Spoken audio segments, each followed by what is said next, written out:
Hər kəsi salamlayıram. Danışacağım mövzu korluğa səbəb olan xəstəliklər arasında ən çox rast gəlinən 3 xəstəliyin sırasında yer alan sarı ləkə xəstəliyi makula distrofiya haqqında olacaq. Makula distrofiya görməmizi təmin edən torqişanın ən həssas hissəsi və mərkəzi hissəsi sayılan makulanın sarı ləkənin distrofi və degenerativ xəstəliyidir. Daha çox yaşlı şəxslərdə rast gəlinir. Adətən 55 və üstü yaşlarda büruzə verir, ortaya çıxır. Xəstəlik çox təəssüf ki, görməni çox ciddi zədələyir və geri dönməz dəyişikliklərlə nəticələnib ağırlaşır. Xəstəliyin araşdırmaları, xəstəliyin etiyogenezi, patogenezi tam müəyyən edə bilinməsə də, bununla mübarizə üçün araşdırmalar aparılır. Aparılan araşdırmalar nəticəsi müəyyən olunmuşdur ki, sarı ləkə xəstəliyinin progressivləşməsinə təkan verən ultrabənövşəyi, günəşin ultrabənövşəyi şüalarının təsiridir. Orqanizmdə yaşla əlaqədar olaraq baş verən maddə mübadiləsinin pozulmasına, ağırlaşması kimi təzahür edən xəstəlikdir. İspaniya, Avropa ölkələrində aparılan araşdırmalar göstərir ki, irsi meyilli olan makula distrofiya anamnezində, ailə anamnezində makula distrofiyası olan şəxslərdə monitor texnikasının, monitorun işıq spektrını həmin bu xəstəliyin stimulyasiya edilməsinə, yəni sürətli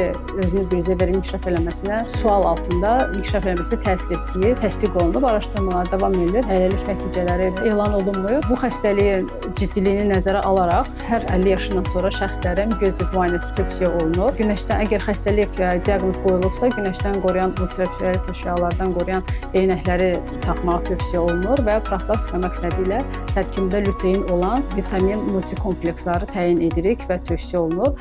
Əgər diaqnoz artıq təsdiq olunub və xəstəlik inkişaf etmiş mərhələdədirsə, bu şəxslər hər 3 aydan bir həkim kontrolu altında müşahidə olunur və makula distrofiyası olan şəxslərin, görməsini tamamilə itirən şəxslərin hazırda əvvəlki görməsini qaytarmaq mümkün olmasa da, aparılan araşdırmalar və nanotexnologiya inkişafı dövründə çiplər tətbiq oluna bilir. Bu çiplər çox baha başa gəldiyinə görə hələlik bu çipləri gözə yerləşdirməklə ağ-qara pikselli görmə bir neçə saniyəlik təmin olunur. Bu da görməsini tamamilə itirmiş şəxslərdə hərəkət zamanı onlara maqnitometrdən göz önündə görmədikləri maneələrin dəf etmək üçün yardım edir və təəssüf ki, çox baha başa gəldiyinə görə çox az sayda ölkələrdə tətbiq olunur. Düşünülür ki, bunun daha inkişaf etmiş və yüksək nəticələr verən, yəni bir neçə saniyəlik ağ-qara pikselli görmə deyil, uzun müddətli və daha əvvəlki görməsinə qədər olmasa da yüksək görmə təmin etmək üçün çiplər araşdırılır və ümid edilir ki, yaxşı nəticələrlə xəstələrimizə və yaxud da